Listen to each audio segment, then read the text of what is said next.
You're going to learn everything you wanted to know about foundation walls today. So we're looking at the section drawing of our cozy cottage, and here is our foundation wall, otherwise sometimes called the basement wall. It's sitting directly on top of our continuous poured footing.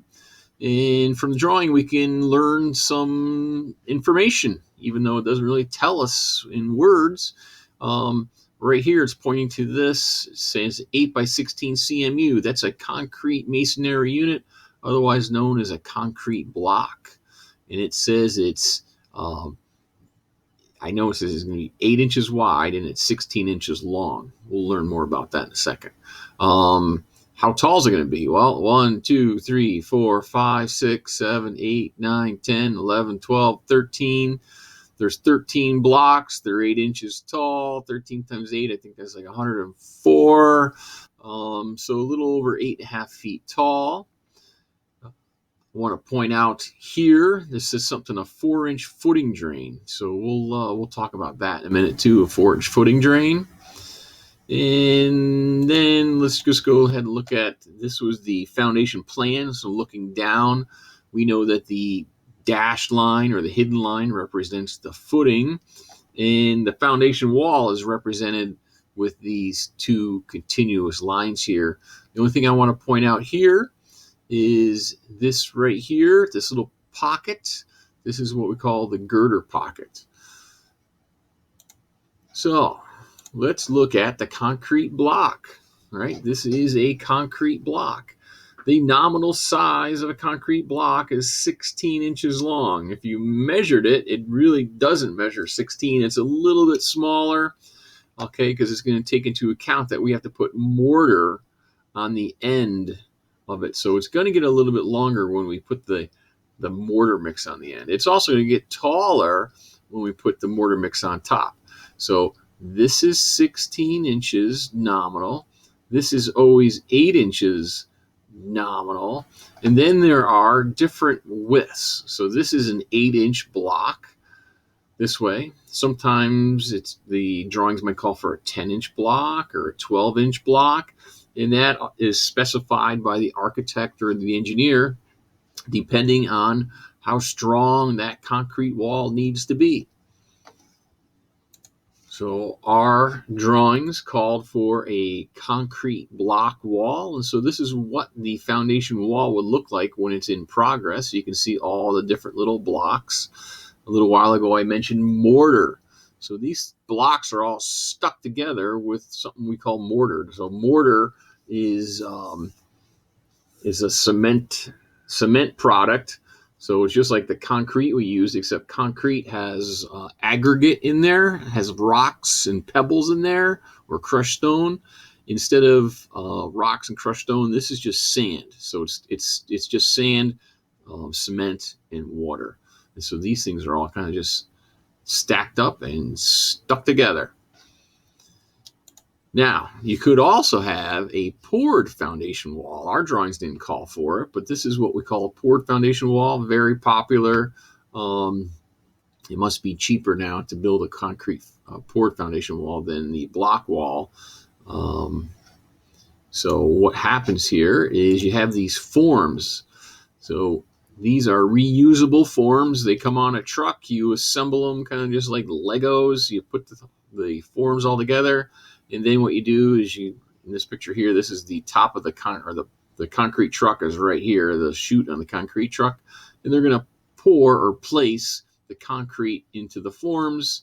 And within a couple days or 2 days, probably, they can strip these forms off and move on to building another concrete foundation for somebody.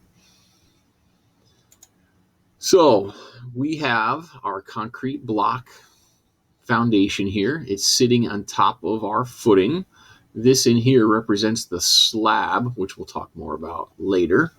But what happens here is, think about this wall. This wall is holding up the house. The house would sit up here on top. So we got a lot of weight pushing straight down. But we also have a lot of force pushing in on the wall, right? We have lots of dirt out here on the outside, And what happens when it rains, the dirt gets saturated and it makes a really thick mud. So now it's liquid and is really pushing against this wall. So what we need to do is we need to keep this wall from buckling or cracking or collapsing. So again, that's what engineers and architects do. They specify the size of these block walls. They might add something in like this. So this would be on the inside of the house or the foundation.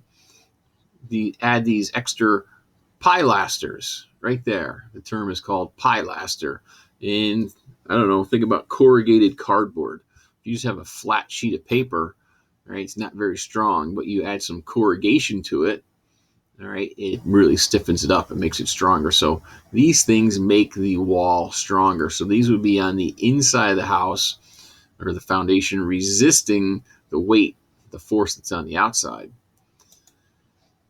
Totally different example here. We're not talking about foundations here. We're talking about masonry walls. What happens in these old cathedrals, the weight of the roof is actually pushing the walls outward, right? So the force is pushing outward. So here we have a buttress, right? Same kind of thing as a pilaster. So the buttress is holding the wall up from the forces that are like pushing from the inside. And then you probably have heard of this before. This is up here called a flying buttress. It's again holding the wall up from the forces that are trying to push it out. So that's a pilaster, and we have buttress and flying buttress. And now back to the water. So water is an issue, especially in our part of the country where we do have a lot of people have basements. In other parts of the country, they don't have basements and they don't use the space down here.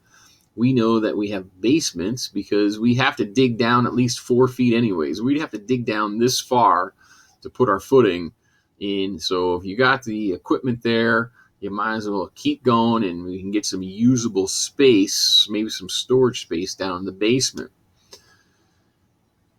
But what happens, especially in the springtime when you have snow melting and the ground is frozen and we get some rain, you get a lot of water building up on the outside of the foundation wall. Now, this area represents like virgin soil, meaning it's undisturbed soil. The glaciers compacted the soil. Right here, this is what we call fill, because we had to dig out a hole. We had to make the hole a little bit bigger than the foundation. We built the foundation, and then we just filled in this other dirt. And so it's not compacted quite as much. So the water kind of settles here. And if you get a lot of water on the outside, it's like we got this reverse swimming pool. The water will seep through the blocks. It'll come through the blocks. It'll come through the mortar joints. It'll come through the connection between the foundation wall and the footing. So we're going to have water in our basement. So we need to avoid that for 2 reasons. We want to drain this water away so it takes the force off the wall. Plus, we want a nice dry basement. We can store stuff down there. So this picture is showing the same thing again. We got the virgin soil. We got the fill. This is full of water here. And so this is what we call the footing drain. So this is just a piece of pipe, and the pipe has holes on the top. And what happens here, it allows the water to seep into the pipe from the top. And then what we need to do is we need to direct that water away from the house. So here we go. That pipe is going to continue, right? We need to have the water flow downhill. So this pipe has to lead downhill someplace so we can get rid of the water. He said maybe we can, thinking, well, maybe we'll just pump it out. We can just pump this water out. But think about this. What happens when we get those big rainstorms, right? When you get a lot of water, sometimes you get a lot of wind also, and that's chances are, or sometimes that's when the power goes out. So when you have all this water out here and the power goes out, the water's got no place to go, so it's going to kind of seep into your basement. So electric pump is probably not the best idea, because if it fails, your basement's going to get flooded. All right. One other thing that was on the drawing for the foundation wall was the girder. Remember, we represented the girder was just a big thick line through the drawing. Well, the girder has to sit on the concrete wall or in the concrete wall somehow. So this is what we call the girder pocket. So we will have to model all those things in SketchUp.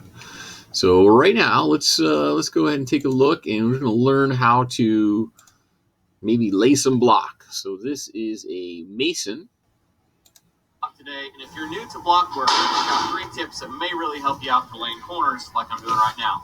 First thing, I pull string lines to the opposing corners, and I'll use those string lines to pull across the corner of my block here on my new corner and check that all of this block work. In the construction industry, we use string a lot, because what string is, if you pull it tight, it makes a nice straight line. You can see the concrete blocks he's working with. This is a full block this way, it's 16 this way, and it's 8 this way. And then when he goes to put the next block on, he makes the 16 go this way, and then the 8 go this way. So he's kind of alternating these corners here. Is in line where I want it to be. I've got a string line run to the opposing corner as well. You can see that I'm doing the same thing, checking that my block is running perfectly straight towards the opposing corner. And I don't know. Now, I just want to point out that it doesn't look like these concrete blocks are sitting on a footing. This doesn't look like concrete here, but there is concrete underneath here. And what happened is, it looks like they have red clay here. It probably rained, and all the dirt and mud kind of flowed down on top of the footing. How you do it without doing this, I've seen people try, but it's really hard to get it in a straight line if you don't. All right, number 2, let's come over here to the mud table. All right, number 2, if you're new to block work and you try to get some mud like this and put it on your wall, you'll notice it comes right off. So he's referring to that as mud. That is the mortar. So that is the ingredients, right? Cement, water, and sand, and that's what's going to make those blocks stick together. Trowel. So what I like to do is give this trowel what I call the smack. All right, and if you give it a good enough slap, it'll defy gravity. Look at that. The mud will stick right to it, and that's important because when you put the trowel to the wall and you put the mud on the wall, you have to turn it sideways first. And then you can put it right on the wall like that. Let's try without the slap. I'm just going to scoop a little bit, turn it. See how that didn't look good? So the slap is very important. Let's do it one more time. Get you some mud, slap, it sticks. You can go right down the wall with it, no problem. All right, I just did this once, but I laid the block the wrong way, and I know somebody would make all kinds of stupid comments about it. So I'm going to do it again. My 3rd tip is to sight down the corner of the block as you set the block in place, and that helps you to get the block level and plumb with the rest of the wall as you set it. If you hold the block like way out like this and try to set it, you can't see what's going on. So watch where my eyeball goes. Right here, I'm looking straight down here, and also straight down here, so that when I let go of it, it's already pretty good. Let's check. Last one. He used 2 words, level and plumb. Plumb is when things are straight up and down. Level is when it's straight side to side. Perfect, of course. This one. And that's a level. Come in here, check that out. Pretty good. I'll do a little tapping on it to make it perfectly right, of course, but that was pretty good to start with. If you set it super crooked to start with, you'll have a hard time getting it level because it'll end up too low. You'll have tapping too low. So those are 3 great tips that you can do to lay block, and if you learn how to lay block good, it's actually fun to do, believe it or not. All right, the one bonus tip is to check each row of block as you lay it that you're at the desired height, which is 8 inches per row. So I'm going to check the row I just did. 32 inches is what I wanted to end up with, and somehow magically I am. So we're going to do one more. We're going to get up to 40 inches on this corner before we call it quits.